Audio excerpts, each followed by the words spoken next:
In the rarefied world of billionaires, wealth can buy almost anything. Privacy, power, and beauty beyond imagination. But Jeffrey Epstein's vision of luxury was unlike any other. His empire spanned private islands, palatial mansions, sprawling ranches, and even a jet built for ultimate comfort.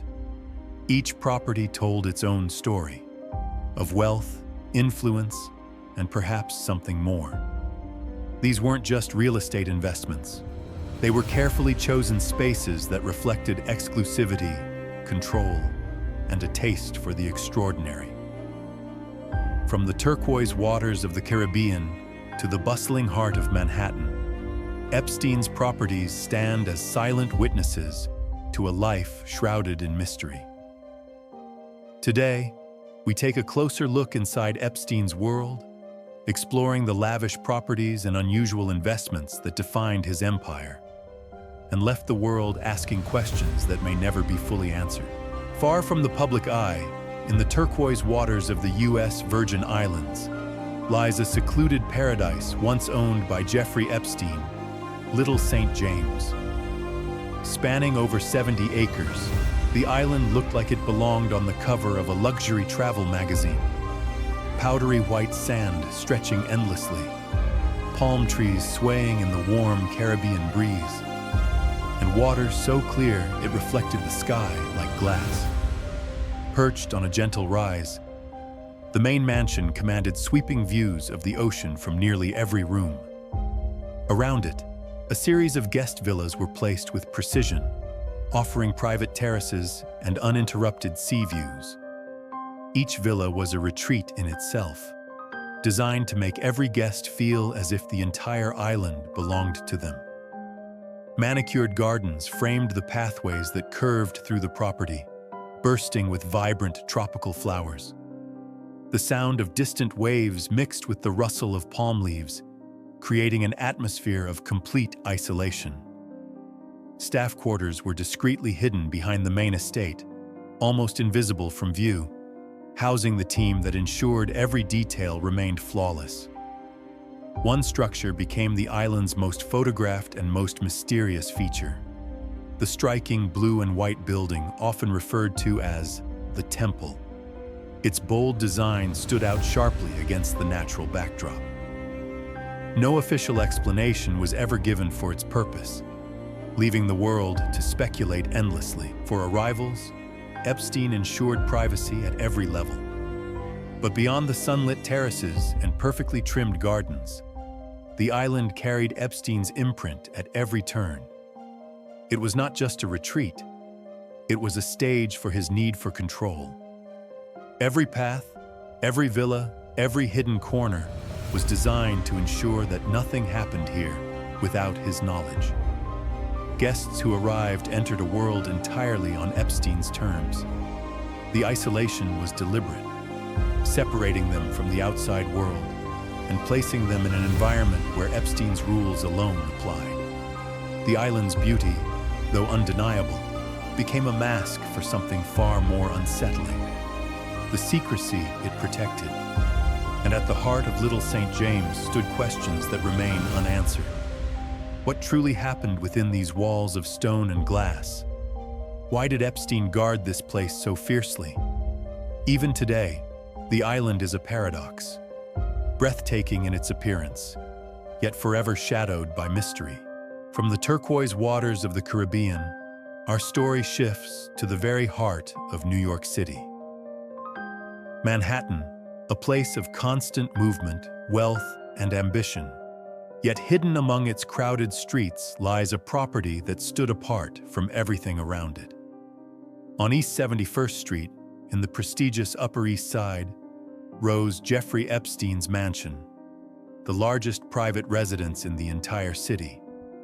More than 21,000 square feet of space, spread across 7 towering floors. Its stone facade loomed over the quiet, tree-lined block, almost institutional in appearance. For neighbors, it was impossible to ignore, yet its doors remained firmly shut to the public. Step inside, and the extravagance was immediate. Imported marble stretched across gleaming floors, reflecting the glow of crystal chandeliers.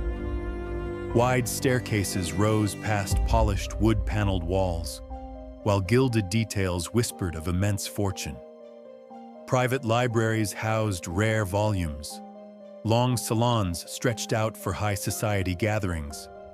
Dining rooms mirrored the scale of luxury hotels. Every corner spoke of privilege, yet the silence inside was heavy. But luxury here was not comforting. Guests often described an unsettling atmosphere. Strange artwork, provocative photographs, and unsettling decor choices gave the mansion an eerie undertone. Some rooms were laid out in ways that felt disorienting, sparking speculation about their hidden purpose. This was no ordinary home. It was an environment designed for control, where every detail seemed calculated. For Epstein, this mansion was more than shelter. It was a fortress. Behind its heavy doors, he hosted business magnates, political figures, and academics. Conversations of power unfolded in salons shielded from the outside world. The mansion's location in one of Earth's wealthiest neighborhoods made it the perfect camouflage. Prestigious, private, and impenetrable. Yet questions refused to fade.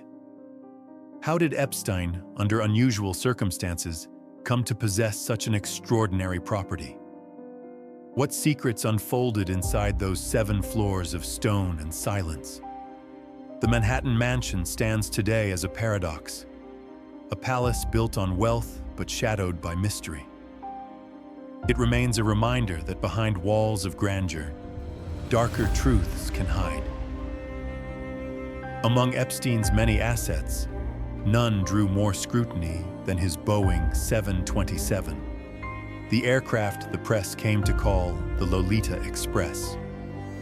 From the outside, it looked like another sleek private jet. But inside, the atmosphere was striking. Rows of cream leather seats lined the cabin, polished wood reflected the cabin lights, and at the very back sat a master bedroom, a space few were invited to see. Everything was arranged with a single purpose: to give Epstein control over his environment, even thousands of feet above the ground. The 727th connected the far reaches of his empire. It carried him from Little St. James in the Caribbean to his New Mexico ranch, from Palm Beach to Manhattan's mansion. To most, these were just destinations on a map. For Epstein, they were carefully chosen arenas where business, influence, and secrecy intertwined. Then came the flight logs.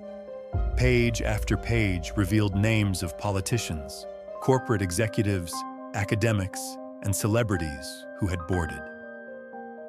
The lists fueled global speculation. Why were so many powerful figures flying with Epstein?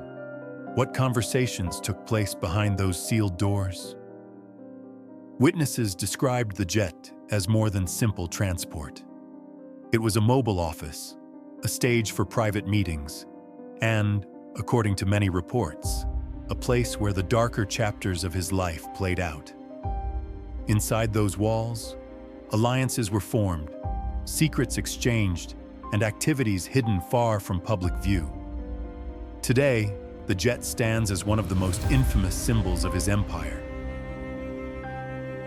Far from the turquoise waters of the Caribbean and the crowded streets of Manhattan, Jeffrey Epstein owned one of his most unusual residences, a sprawling 7,500-acre estate in the deserts of New Mexico. Known as Zoro Ranch, it was a property so large that locals compared it to a small town. The desert around the ranch stretched endlessly, broken only by the distant outline of mountains and the heat rising from the sand. In the middle of this emptiness stood a massive main house, a structure designed less like a ranch home and more like a fortress. Built on high ground, it overlooked the barren land for miles in every direction. What made Zoro Ranch different from Epstein's other properties was not just its size, but its isolation. The estate had its own private airstrip, giving Epstein the ability to fly in on his jet and leave without anyone noticing. Few outsiders were ever invited past the gates, and even fewer had any idea of what happened inside. Over time, unsettling details began to emerge. Local officials reported that Epstein talked about using the property for scientific projects. Some witnesses recalled conversations about genetic research and creating a program that sounded more like science fiction than real life. These claims were never fully proven, but the very suggestion added to the mystery of the ranch. For Epstein, this isolation offered more than comfort. It gave him control, complete control over who entered, who left, and what activities took place inside. Zoro Ranch was not a vacation home. It was a place shrouded in secrecy, where the desert silence seemed to protect whatever was happening within. Even today, the ranch remains one of the strangest chapters of Epstein's empire. Beyond his properties and private jets, Epstein pushed money into unusual investments, moves that looked refined yet carried a hidden edge. He funded projects in genetics, artificial intelligence, and human longevity. Though not a scientist, these grants brought him into elite labs and private conferences. Access meant proximity. Proximity meant influence. Science, for him, was a door to rooms where the world's future was quietly discussed. Art served as another instrument. His homes displayed rare paintings and sculptures, many secured through private auctions. The pieces signaled status, but they also bought invitations. Salons and backrooms where collectors, patrons, and power brokers compared notes away from cameras. He pursued rare artifacts as well, antique books, maps, and one-of-a-kind objects. To outsiders, it looked eccentric. To insiders, it reinforced an image of rarity, a man who dealt in things few could reach. Finance added a darker layer. Offshore accounts, hedge funds, and opaque partnerships formed a network designed to be hard to trace. What seemed like ambition also looked like strategy, a way to bind allies with secrecy, favors, and quiet debt. In the end, these investments were not only about returns, they were keys to science, to art, to influence. Each purchase widened his access to the highest circles, and each connection offered leverage. The result was a portfolio that worked like a mask, polished on the surface and underneath, a system built to cultivate power and keep questions at a distance for a while. Jeffrey Epstein's properties and investments were more than signs of wealth. Each one, the island, the mansion, the jet, the ranch, and his unusual ventures, told a story of access, secrecy, and control. From tropical beaches to desert skies, his world was built to impress and to shield. Every location offered beauty on the surface, yet carried shadows beneath. His homes and possessions opened doors to the powerful, while hiding what truly happened inside.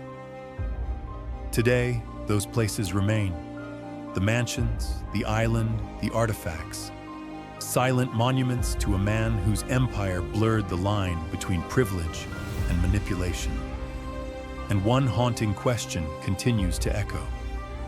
Were these just investments of a billionaire, or pieces of a carefully designed system that the world may never fully uncover?